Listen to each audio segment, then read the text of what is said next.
One mistake we all make, all of us, is turning something, and so we'll say depression, into rejection. Your spouse being quiet may not be what you think. Does it not, because here come the thoughts. They don't love me. They don't want me. They acting real funny.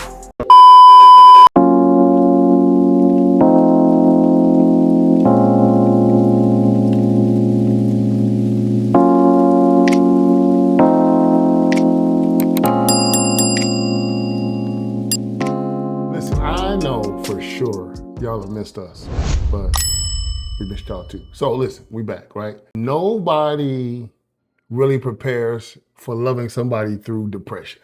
Yeah, and nobody talks enough about what depression really does to a marriage. Because depression isn't about being angry, it's about being exhausted. Yeah, you just be exhausted. Yeah, it's not always about being angry, it's exhaustion.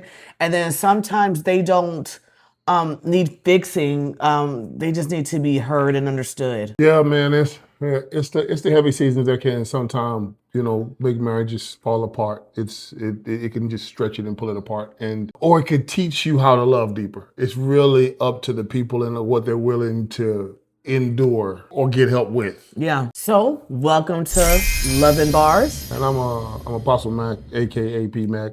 Just don't call me Bill. And I'm Pastor Rashida. He is the bars of the duo, and I am the love of the duo. So sometimes I think people think when they hear the word depression that they imagine somebody just crying all day. That's not far from the truth. It's a portion of it. It's not all of it. Because sometimes depression it just looks like silence. And it can also look like your spouse withdrawing. It depends on the people. Like, it's hard to put one jacket on depression because it could be lack of energy. And I know that from personal standpoint. And it also could be emotional numbness, where you're just numb to everything and everybody and you just aren't feeling it. Yeah, but I mean, it's not talked about, so you just never know what your companion or what your spouse is dealing with, because most times we don't know how to explain, or the person doesn't know how to explain that feeling that they're actually having. Absolutely, and that can be extremely frustrating for both parties. Because one party or one person is going to be drowning internally, while the other one is feeling left out, shut out, not a part of whatever. So it's a part of when we leave the other person out, or that communication drop. So I think we should start in really telling people that depression can change communication. It can, and it could be for days where communication or being talked to or whatever can go on. Yeah, communication to me, in the word depression. In the word depression, you have the word deep, right? And so in that, for me, even though pressure's not in the word, pressure to me, depression is deep pressure. And when a person is under deep pressure that's emotional, whether it's mental, whether it's all those things that really press a person, sometimes it's in those pressing moments you cannot communicate. Right. Because not all pressing moments make you feel comfortable. Not all of those some of them are subconscious. Like, you don't even know that you're doing it. Like, what I was talking about. Yeah. I've said this before, when you were postpartum, I don't believe that you desired to keep Rue from me. But I believe that there were some things that you would do that were subconscious that you didn't even know that you were doing, because depression was actually in control. Absolutely. And when depression is in control, even with communication, a lot of times we don't even know what to say. And even trying to talk is just draining and it's tiring. Yeah, I mean, because again, you're no longer in control. So depression becomes a driver. And anytime depression is the driver and you're the passenger, you have no control over where you're going. Absolutely. And I think that's the hardship of having communication while being depressed, is because you're trying to navigate certain emotions. And in today's society, if we're not careful, depression to some is the equivalent to suicide. Yeah. And that's not, and it's not always, it doesn't always lead to suicide for everybody. Like, it's not suicidal thoughts or ideations for everybody. Correct. Yeah, all of this in these different compartments of, like I said, a depression or that pressure, it attacks and it affects intimacy, motivation, connection. You know, these are all of those things that are vital that a person is dealing with, and it's hard not to make that about us when the other party is dealing with that. Yeah. Because in the intimate moments, you feel like they don't want you. They don't want you. You shut out, and you're sitting there trying to figure out what you did wrong. You're replaying back the days, conversations to see where you went wrong. And on the other part, then you'll try to motivate a person that you can't motivate because it's not about you motivating them. They're not able to have a motivation within themselves. Absolutely. And a lot of times even the motivation is frustrating in itself too, because it's like, I can't be motivated at the moment. And that's not what is needed in that moment either. No, not at all. And then again, that emotional connection, it's not that it's severed, but there's a block there. And the block that's there is what a person is dealing with mentally, emotionally, and it does affect you spiritually if you're not careful. It does. That's why you need Christ and a couch. And the couch. So what if I told you that your spouse may not be rejecting you? Not you personally anyway. But there are some moments, depending on the type of depression or the level of depression or the root of depression, will affect you. So, I mean, I would advise, and our advice would be not to take it personal. Absolutely. Number 2, since you tapped in, stop taking everything personal, which is what I was just coming off of that. Segueing into that, yeah. Segueing into that. Stop taking everything personal. One mistake we all make, and all of us, is turning something, and so we'll say depression, into rejection. Yeah, that's big right there. Because your spouse being quiet may not be what you think. Does not they you know, because here come the thoughts. They don't love me. They don't want me. They acting real funny. Must be cheating. It must be something. They don't want me, something. Real different. When in reality, they may be fighting a mental battle, this mental thing that, you know, is just hard to function. And even while all of that is going on with your spouse or your mate, I need you to understand that it does not mean that your feelings don't matter. No, not at all. Not at all. Nobody's bypassing your emotions, your feelings. It's none of that. I mean, because loving someone through depression can make you feel lonely, and you can feel lonely too. Absolutely, especially when you're trying to help someone who cannot accept or receive the help at the time. Nah, and can I say that to them? And if you're not careful, both of you start feeling unseen. I guess we could just quickly talk about how the struggling spouse, you know, feels overwhelmed. Yeah, so the struggling spouse will feel overwhelmed. They're already filled with so many emotions, so many thoughts, whatever is going on in their minds, and it's just an overwhelming feeling with what's already going on with them. Yeah, I mean, because, you know, feeling helpless, hopeless, inadequate. I mean, you know, almost emotionally neglected. But, you know, I think, how can a person neglect something that they're not aware of? And most time the other party isn't aware of. And then it's your job as a couple, it's your job to get the language to be able to understand what the other person is going through, because you cannot walk alongside something that you don't have education about. So it doesn't just take understanding and love, it takes education. I literally had to go and study postpartum to understand what postpartum was. And even if it's not necessarily postpartum, there'll be moments where I can, in certain seasons, certain seasons can trigger depression. And I didn't even realize it. I think it's this last go around because it did not happen when it normally does because I was so consumed with what my husband was dealing with at the time and what he was going through. But then it just hit me out of nowhere. And he was like, yeah, this is normally around the time where this starts coming on to you. And I was like, really? And I started thinking about it. I was like, oh, yeah. And it was in that moment where I was able to recognize it and I had to pull myself out of, that area. God had to give me the strength to be able to do that. Yeah, but you can't leave out the fact that it wasn't no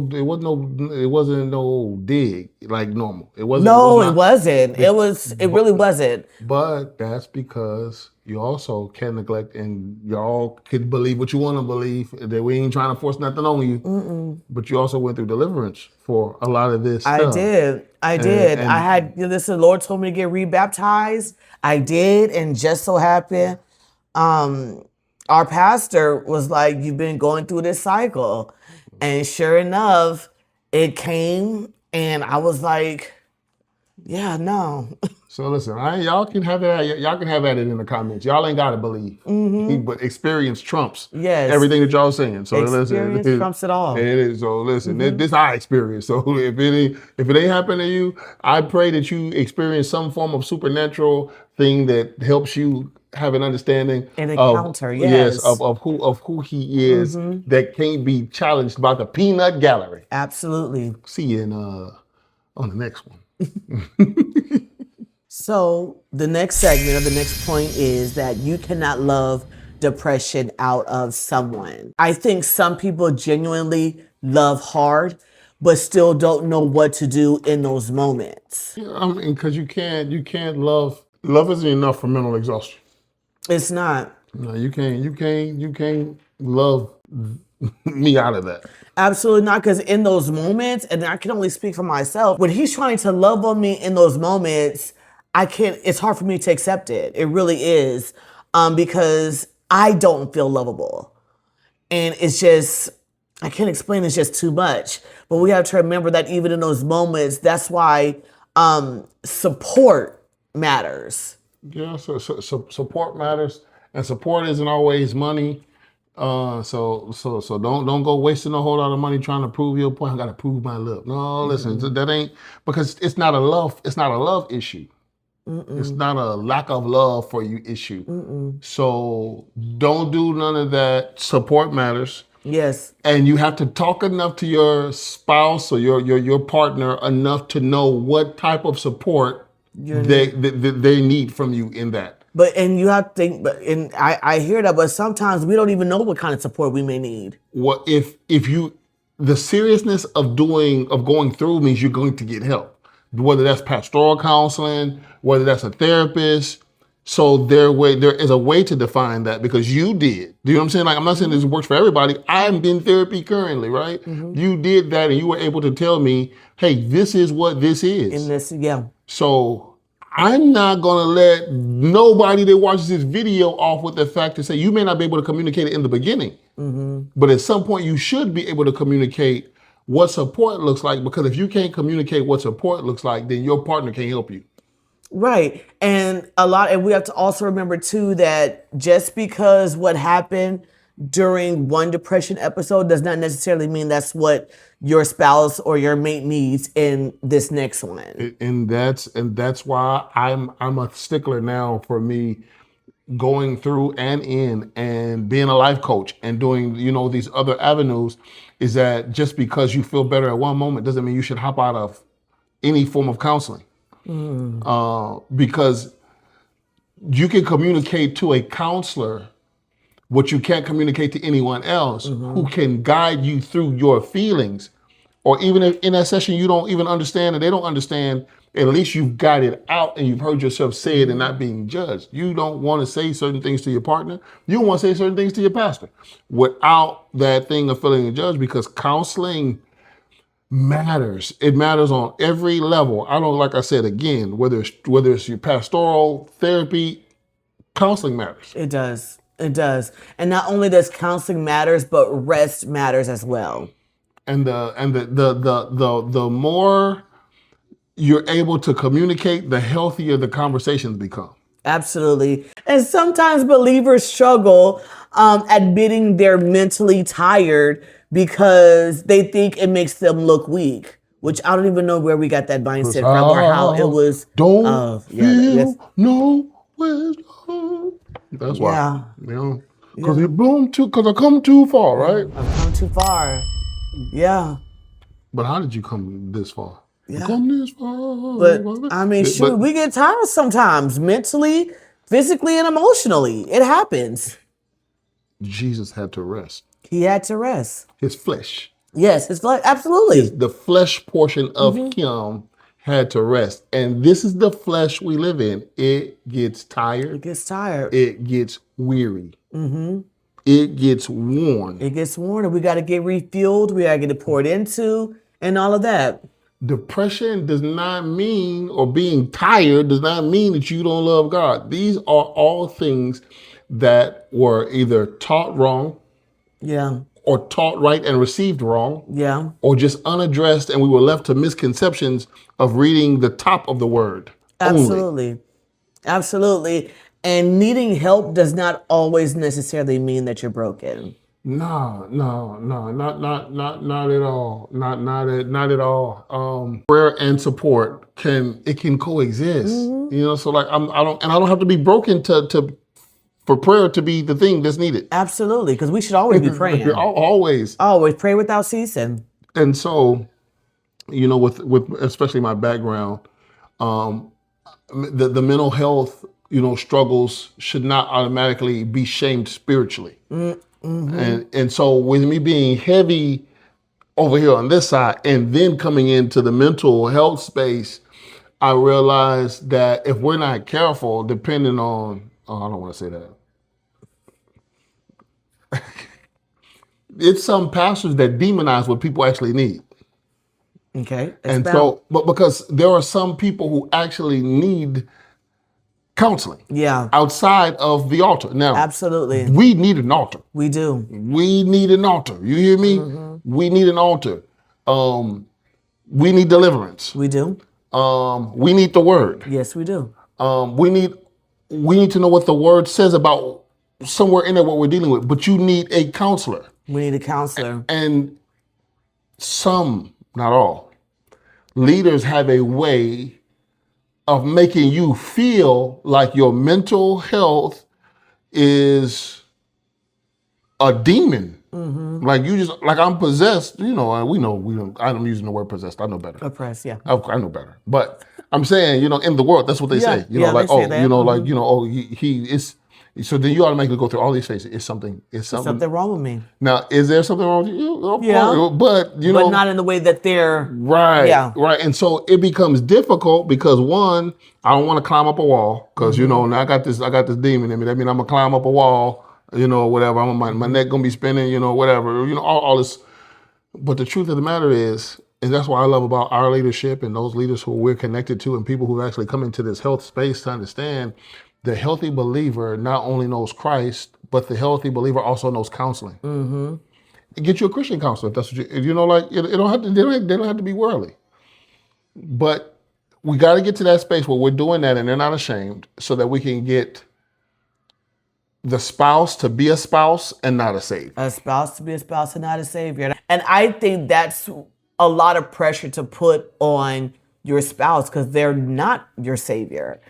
And a lot of times when I was expecting him to come in, pull me out and save me, and he didn't, then it just caused more friction and frustration. And it wasn't even him that could save me. It was unfair. It was an unfair expectation and weight to put on him. And a lot of times he didn't even know, where I'm like, well, don't you see me over here feeling what I'm feeling or drowning? Like, you should be coming over here to try to pull me from where I am. Oh, listen, the only lifesaver that I know about is in a package. And you can get them, they're a hard candy and gummy. that's and the other lifesaver's name is Jesus. Let's talk about loving someone through a heavy season. One of the strongest forms of love is staying kind when the seasons are rough and heavy. Right. And it's not enabling unhealthy behavior, but it's showing compassion. Yeah, because now again, I want y'all to remember before. I don't want y'all to take this and throw this into other places. We're literally talking about depression here, and so like because we talking about walking with each other through heavy seasons. I don't want to take this season of we're talking about depression and they lump this with infidelity or certain Right. other things. So that's why that's why I'm saying what I'm saying, because you said something about it, enabling not enabling unhealthy behavior.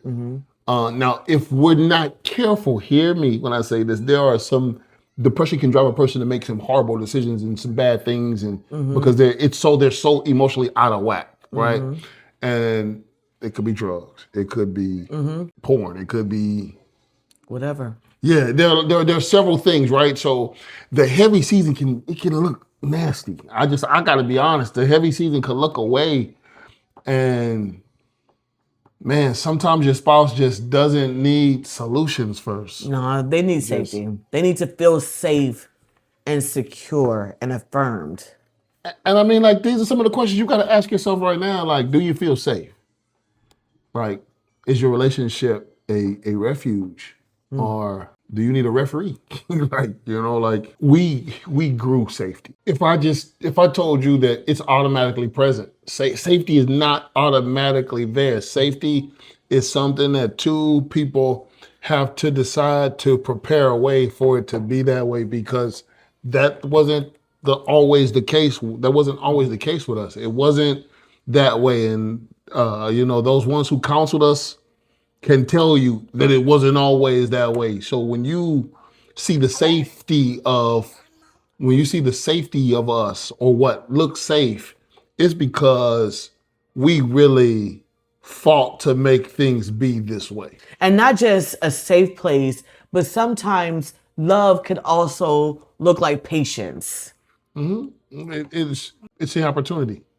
When we ask God for patience, you don't necessarily get patience, you get opportunity to be that. And this is that place of patience. Yeah. Now, I'm gonna say this, and it's rude and as mean as it can sound, is when you say in sickness and in health, that requires this word called patience. And that's a covenant agreement.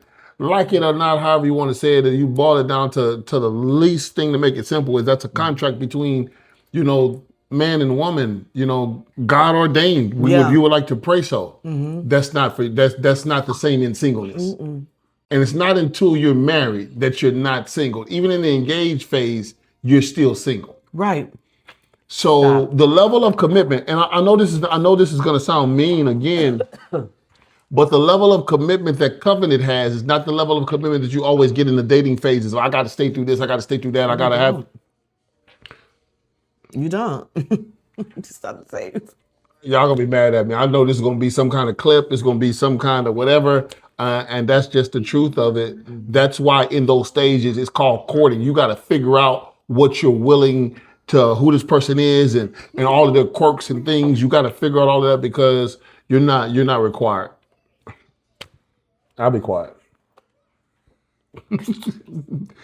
Checking in. Yeah.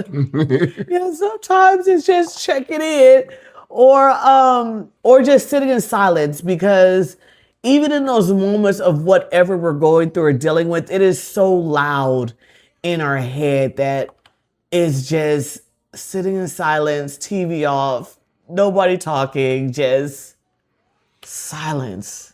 Yeah, and let's learn this. Can we do this? Let's learn how to let people carry weight without them feeling guilty about carrying that weight. Let's learn how to help them be able to carry it without making them feel shamed or guilty about having that weight.